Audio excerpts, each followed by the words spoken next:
We keep hearing the same thing from teachers and parents and even strangers. Your kids are amazing. How did you do that? In this episode, we're going to just let it free flow. We're going to break down some of the simple habits that we did to actually shape our kids that we enjoy spending time with. We're not perfect parents. However, we do feel like we did a fairly good job with our kids. And this matters so much because you think about our children, they're a reflection of who we are. So kids gonna rise or fall to the really to the level of the home's values. That's right. The daily structure, it becomes their identity, right? Yeah, you can see when we go out, just a reflection of Yes. how the kids behave and Yes. If the kids are throwing tantrums, or if the kids are on devices, or if the kids are tuned out.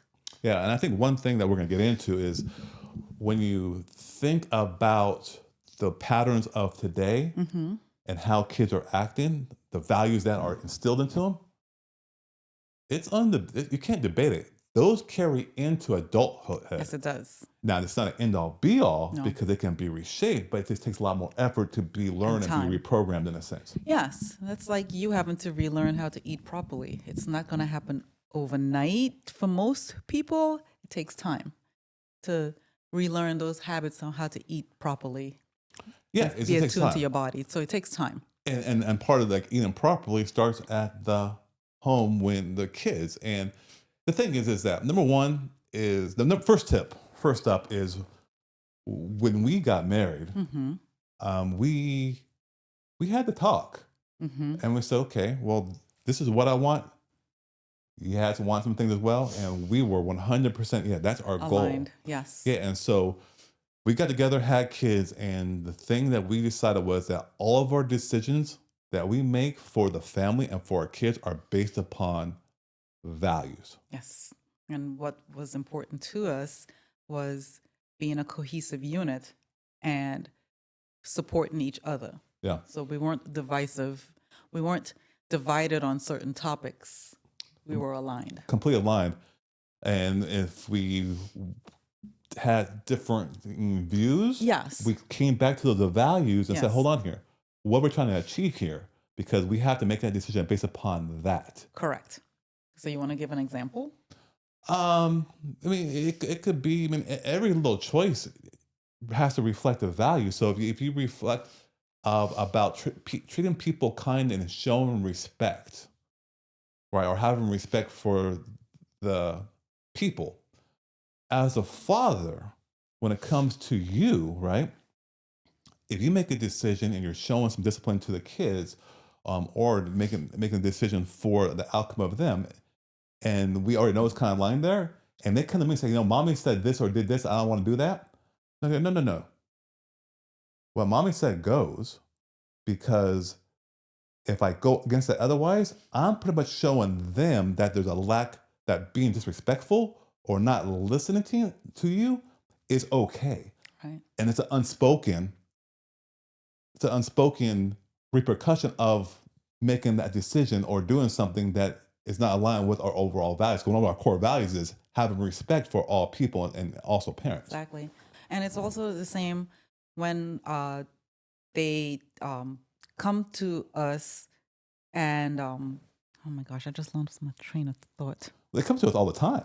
They come to us all the time. And I think when you think about putting guardrails on our kids, we don't have rules. Mm-hmm.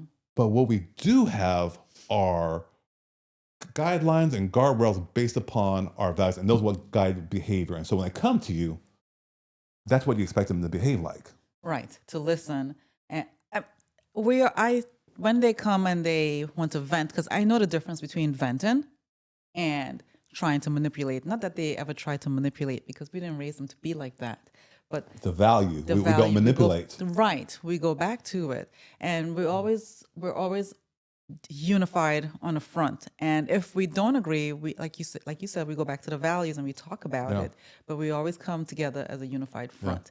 And I think that gives them security. To be honest with you, It does, because the kids, they learn by what you project. They're watching everything. They're yes, hearing too, but they're everything, watching. everything. And so for us, like before we got married, we both came from households where our parents were pastors, Mm-hmm. right? Christian pastors. Mm-hmm. And you were more aligned than I was. And I recognized that. I was up and down. But before we got married, I said, nope, I'm going in the right way. I got baptized like 2 or 3 days in the Caribbean Sea before our marriage because I knew that's what I do. And so, but however, those values, which really are sound principles on how to live. Right. People misconstrue all Yes. this stuff. All it is a book of principles that you live by that you can live more of called a good life. Yeah. Right. And so that allows us, we practice those values, they're able to reflect and see how we're living. And that's going to be seated into them for the long future. Absolutely. Nicely said. I like to talk, and I'm on a roll today. I don't have the calling of being a pastor. And watch, next thing I know, But 5 he's a years from coach. now, He's a coach, so yeah, I love that's all of it mentoring coming people. out. I do. It's coming out. Yeah. So So that's tip number one. And the thing is, I know one little tip is find a book about values. The Bible can do it. Just to find and align yourself together. What are your values of your household, and what are the values you're going to lead your kids by? That's what we did. It's simple, yes, a unified front. powerful. Yes. And if you disagree on something, obviously talk about it before. Yep. There's no need to yell. There's no need to cut each other down. We don't do that. We don't yell. We don't cut each other down in front of the children. All of those things we don't do. Oh my God, yeah. We have that conversation behind doors. And if I disagree, I don't yell. I don't manipulate. I don't come off a certain way. It's just a respectful conversation back and forth. Just like how we're talking right now. The values, yeah. Yeah. And I'm so glad you said it because a lot of times as parents, man, we're carrying a load Yes. financially, Yes. mentally, Yes. kids practices, kids this, kids that, Yes. work at home, work Yes. staff, Yes. bills and visas and all this Exercise, stuff. get sleep, Oh my and God, take right? your vitamins, get sunlight, and do all these other things. Take care of self-care in addition to taking care of your children, being present for your children. That's the thing, right? If you carry a load, you're not present there. You're not living with purpose, and you're like, oh, I just can't do it anymore. And that's why we do the mentorship to tackle that issue alone, and we just love doing it. But when you make those type of decisions, even the decisions to not do the self-care, but decisions to lash out and argue, tip number 2 is you gotta think about the long-term consequences of your decisions and your actions. Whether good or bad. Yes. Like I just gave the example about if I were to go against you, I'm showing them, my kids, our kids, that it's okay to be disrespectful and not Right. abide by the authority, which can be a big problem. Right. And believe it or not, like I said, it brings them back to that security, knowing that dad do not do this, speak to my mom this way, and my mom do not lash out at dad either. Mm-hmm. So that unified front, it really grounds that child, Yeah. and it gives them that security, and it also shapes their behavior, believe it or not. It 100% shift your behavior because the actions become tomorrow's habits. Yes. Habits get you the results. Yes. So how you change the results is you change your habits, you change your actions. How you change your actions, change your thoughts. You got to change your belief system. You got to change what gets your belief system, your values. So it all goes back to your Back to values. the values. That's the ground, the how should I say, ground zero, the starting point. Tip number 1 is the most important. You got to do it. Because as you make decisions and do these actions, thinking long term, you got to think about the adult that you're shaping. Yes. Yes. So if you want kind, very caring children to grow up to be kind, caring humans, you have to do that from young. Yep. As we've said before.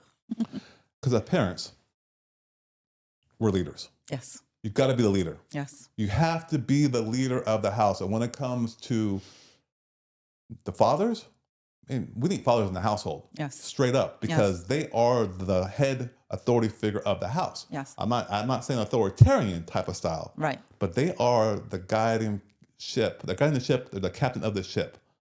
Co-captain has a lot of say. But at the end of the day, as the captain, co-captain, we have to lead our family, our kids with a vision and not convenience. Correct. And we're on the same boat. We're on the same boat now. We're all, we're on the So- same. We are. We're on the same boat. So it's, you have one who's leading and one who's looking out as well. The co-captain is looking out too. So you need each other because the captain cannot see everything all the time, and that's a serious burden. Yes. You Yeah. need that support, and vice versa. And I think one of the great things is behind the strong man is a strong woman, Yeah. and get a lot of credit, tons of credit, and I give you all the credit to change the way I ate, Hmm. how slowly my progression have come. But you're the one who said so. No, you seeded that seed in me to, hey, look, you got to start doing some things. I thought, oh, no, whatever I was doing, and that. But with that being said, that core conviction you had when we had Olivia in 2008, right, 18 or so years ago, nearly, is you made the decision, and this is tip number three. Tip number three is that you decided to make homemade baby food. Oh yes, that's right. When we ate at home, but also when we went out, I bought my food with, Yeah. and it wasn't no big jar. I had a small jar. She was a baby, and she was eating table food now, and I refused to feed her the junk that was out there. So I made her food. Yeah, and this is a very tactical tip, right? So this is the first two being they're visionary, but this is so tactical that you begin to shape their taste buds, Yes, shape their exactly. body Exactly. for the true nutrients and flavors that they need to be aware of. Hmm. It's so easy to go to McDonald's, get some chicken nuggets that have no nutritional value whatsoever, but those flavors begin to take over the taste buds, and that's what they yearn for. Yep. Yep. I don't know if you remember, we were at a game the other night and we saw a parent giving their, I believe it was a 2-year-old or 1-year-old, cotton candy. Yeah. No, Mortified. no nutritional I was value whatsoever. mortified.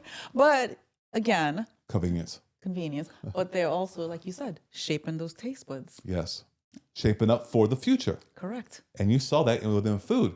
And the thing, when you start building on nutrients, you build awareness a lot earlier, lead them for more Yes. successful, and avoid all this chronic disease, which is 100% avoidable. Makes it easier on yourself and less stressful, Yeah. right? And just thinking long term, you want to have as limit that stress as much as possible. Yeah.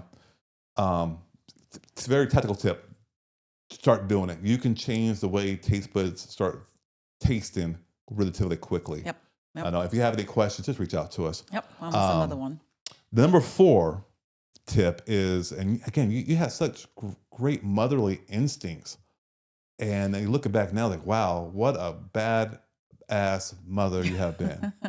And because tip number 4 is that you want to have a daily schedule for the Yes. kid and you stick to it. By all means necessary. And when we say schedule, our kids get up at a certain time when from very young, when they're off that infant schedule, and when they get into toddler stage, they get up a certain time, they have their activities at a certain time, they have their lunch followed by nap time. And then I was not out running the streets, running my errands when my children were napping. My children nap better in their beds. They were less distracted. So I always found myself feeding them lunch, get back home in time to have lunch and have quiet time or nap time. Then we'll run back out, come back, have dinner, and then we'll start the bedtime routine. Yeah. Yeah. For And sure. then playtime, read time, and then bedtime at 8 o'clock. Like clockwork. Like clockwork. And they knew playtime after reading time was playtime, and they got excited. And it's just whatever works for your family at that time in terms of playtime, however you want to make it look, what you want that to look like. But it was a routine, and every day our children were on it. Yeah. A lot of times, I think people would look out like, my gosh, that's kind of crazy. How can you stick some kind of schedule? I'm going to do this. I'm going to go have fun. I'm going to go watch this game. I'm going to do all this. Well, Sacrifices, right? going back to number 1, Your values. our values. We Yeah. were aligned. Yeah. There's nothing more important than having a strong family unit. And when you're able to have that structure, the kids will thrive on that because it's predictable. Chaos, like emotional chaos around the house. Oh my gosh, what time to reduce it? It's almost Yes. stabilized. Exactly. There will be your time will come when you can do certain things as they get older, but when they're young, at certain stages, you can't do those things. Yeah. And as they get older, obviously you can dial back to bedtime, but we kept that routine going until they were pretty much I guess a judgment call where we would say, you know what, they were ready. you're making a Correct. you're transitioning, to go forward to manage your own schedule. And so we would monitor from a different level up. Yes, we That's weren't what- hands on Yeah. when they got to a certain age, and you know your child, and you know when you can back off a little with that routine. But to this day, we're still on a routine if you think about it. We are in a routine because everything we did has completely set us up for where we are now and for their Yes. lives when they go out there and Yes. fly. Yes, Yeah. yes. So they know what time they have to get up for school, and they know what time they get home, and they know they have to do homework or they have to eat dinner, and we have the family dinner table, right? Well, yeah, but that's actually you preloaded. They're good. Okay, thank that's you. the next one. But Thank you. but here, so before we get to, because you said something, and it just triggered me because In a good way. in a great way. Yeah, triggers aren't gonna be bad. It just triggers a thought. Um, before bath time, no, after bath time at 7 o'clock, was it right? Mm-hmm. Then about 7:30, we would have playtime on our bed. Only time that the kids are in our bed would be playtime, and we did all these little funny things. I had these names for a car and all this stuff, and it was fun. And we read. Yes. We Read always first. read. We read first Book every night. every night, and they Book. got to choose how many books and what books they wanted to read. Yeah, and now because of that, they're able to read. They're learning everything, right? And so anyway, before bedtime was playtime. Yes. With daddy and mommy, right? Yes. And so now to this day, we're trying to go to bed. And what time is it? It's like, no, daddy, it's time not to play, but we gotta talk every time. Yes. And we condition, and we trained it and conditioned it. But it's so awesome because the kids want to talk with us, and no matter what it is. Yes, a friend of mine, she cannot get her kids to share anything with her, and she's A lot of parents tell us baffled, that. Oh my God. baffled how our girls share so much, and they feel so comfortable sharing with us, from the most minor things to the most, oh mom, I got tea for you type of thing, right? And they feel like it's a safe space here to talk. There's no judgment, right? Yeah. Even some of the most outlandish things they've heard or they've seen, there's no judgment. Yeah. Because we've built that Trust. trust. Yeah. But they love to come talk at the end of the day Yep. when they're supposed to go to bed. Can I go? Can I go to sleep? Can I go to sleep now? No, teenagers, they that's love funny. to talk to us. So Yeah. So I had to share that. But yeah, like you were saying though. So tip number 5 is our core foundation is that we eat at the dinner table. yes. That is where we bond. There is no devices, no TV on, maybe a little bit of music in the background. We ask growth building questions to just drive conversation. Yes. And that has helped us build that trust, Yes. be able to communicate, Yes. be able to understand our values, how to take care of people, to talk about different things that might be happening at the right levels and right ages. And that connection, man, it just builds so much confidence in it. Yes. They're very confident, and especially it helps with their communication skills Oh, from people to people, Yeah. right? And it's a learning ground too, in terms of one sister may be dealing with a little issue, and the other one, she can see it as we see it as a teachable moment. yes. And or if something is funny, the jokes come out, right? Oh, yeah. Yeah. But our dreams, what we're dreaming of, what's happening, any challenges we may face, and everyone gets to give input. If someone does something wrong, it's a chance to say, hey, wait a minute, We all make mistakes. we all make Let's make learn from it. mistakes. Yeah, exactly. What did it teach you? Right. And don't go feeling sorry for yourself and stay in that pit, right? Yeah. So it's so diverse in terms of having dinner at that table and having that family Yeah. talk time. Well, I mean, you're triggering a lot of just good memories. And one of the things that we've done and how we acted is when we drop something and it breaks, we never overreacted. No. No matter how valuable it may be, we're like, okay, no problem. Let's clean Yes. it up. My Let's- fine china. Yeah, let's clean it up. Let's put it in the trash. Because at the end of the day, it's just a plate. It's is. just a glass. It's It no is. reason to get all upset about anything. Right. Because that's going to lead to further action. And so what Right. happens now, they drop something. They're like, oh, okay, I got to clean it up. Yeah, you got to clean it up. Perfect. Yes. And they That's it. apologize and they move on. Yeah, move it. Because it's not that big of a deal. But that's deal. how we condition. And Right. and that little action there allows you to de- detach from Mm-hmm. things that don't matter in the world Mm-hmm. for you can be emotionally stable. And in Mm-hmm. the world, it's so much stuff going on at high school and school. There's so much influence going on. But then when they come back home at the dinner table, it creates a complete reset point. Yes, nicely said. You, Wow, you you're like on it, a my talking, huh? roll. Okay, Yes. I'll do a little sweet talking later on. Oh goodness. Uh, what's another tip? Well, the other one we kind of already touched upon it, and that was number 6 was just kind of the reading time, the play Yes. time, because it just builds that attachment. Even as we're there at this current age of teenage time, we do read together sometimes. Yeah, we When we're do. traveling, we all have a book that Yeah. we're reading, and they see that we're all committed to reading and furthering knowledge, growth. Yep. So 100%. Yeah. Always kind of grow we're up not quickly, I just sitting think. there zoning out or just saying, I don't want to read. Yeah. Building imagination, Yes. building focus. Yeah. As Olivia says, I've got to lock in, Dad. I'm locking in. And so now I tiptoe, hey, are you locked in? And she locked in. She won't look at me. No, Dad, what's up? Oh, cool. Yes. Yes. So it goes so far. It helps them in their studies when they read. And if they see Emotionally. you Yeah. read, they will read too. So Yeah. So that was number 6. So and they all kind of go together because it's so many great memories and we think what we do. So, and we're releasing the the, the secrets, I suppose, because everybody's asking, right? yes, yes. But the last one, number 7, is this: Mhm. is the power of saying no. That's hard for a lot of people. We're the parents.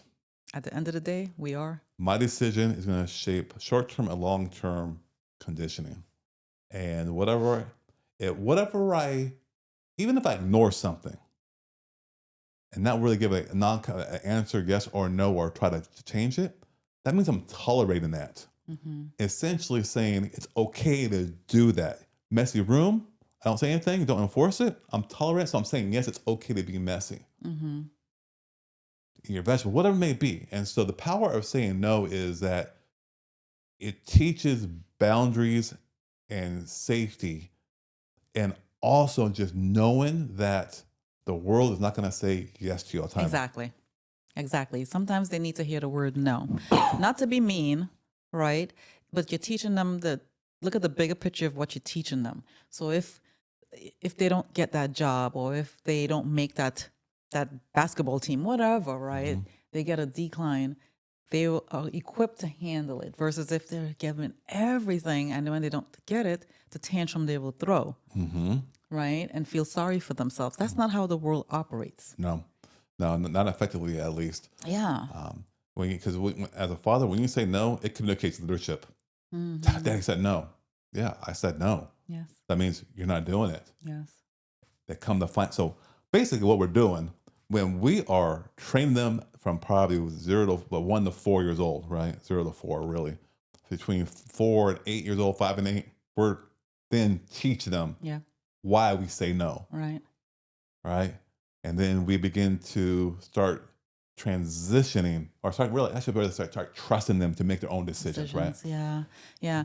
And I also feel like they may be angry when they hear that, but then later on they'll come back and say, "Thank you. I see what you were doing to help me." Mm-hmm. I get that from the girls now. It's like Mm-hmm. I understand. I feel like when you say no, there's a reason now behind it, and it's to help me. Yeah. They may not understand it in that moment Yeah. because they're young. They don't understand, right? But as they get older and even late teens, they still don't understand, but they know that you have their best interest at heart. And Yeah. it's not like you say no all the time either, right? Well, the thing is that people don't hear no as Yeah. an adult, Yes. but when you speak no it's love when it's consistent and calm, Yes. and you do it under the right circumstances. Yes. Not just to throw out the word, just to throw it out, Right. right? Correct. Yeah. So those are our 7 tips. I mean, we can go on and on and on, but I think at the end of the day, when you think about just the benefits of incorporating those 7 things, and the kids are going to feel safe, they're going to feel grounded, they're going to feel respected. And loved. Yeah. And have emotional stability Yeah. and fewer outbursts. Because I can't tell you how many times I see kids outburst or kids being disrespectful to their parents right in front of other parents. Mm-hmm. Up Yeah. until last night, I saw it myself, and it's just like, They go away. Yeah. yes, No, the yeah, smoother routines, yes, better daily flow. yes. You have a stronger parent-child trust connection, which Yeah. is what you want, right? And for them to feel like they can come to you with anything, and you're the guidance. You guide them. Yeah. So I think overall, I think what we've done is we've been able to create a home where everyone is actually enjoys each other. We don't kill each other at all. yeah, no, I enjoy being there together. Yeah, Yeah. Yeah. yeah. So So I mean, at the end of the day, it's this. I mean, those are the benefits, but you have to understand is we see that parenting takes steady leadership, and it's not about perfection, it's about progression. yes. Progress beats perfection every single time. Absolutely, absolutely. And these 7 habits shape your kids that you'll actually want to be around them and love being around them. Yeah. So, values, they guide the home, and the home shapes the child. And it's that simple. And those are our tips. And now, when anybody asks, we can point them to this episode. That's awesome. Awesome. Good dad. Yes, you're a great mom. Oh, thank you. Anything else? No, that's it. Until next time, be well. All right. Take care.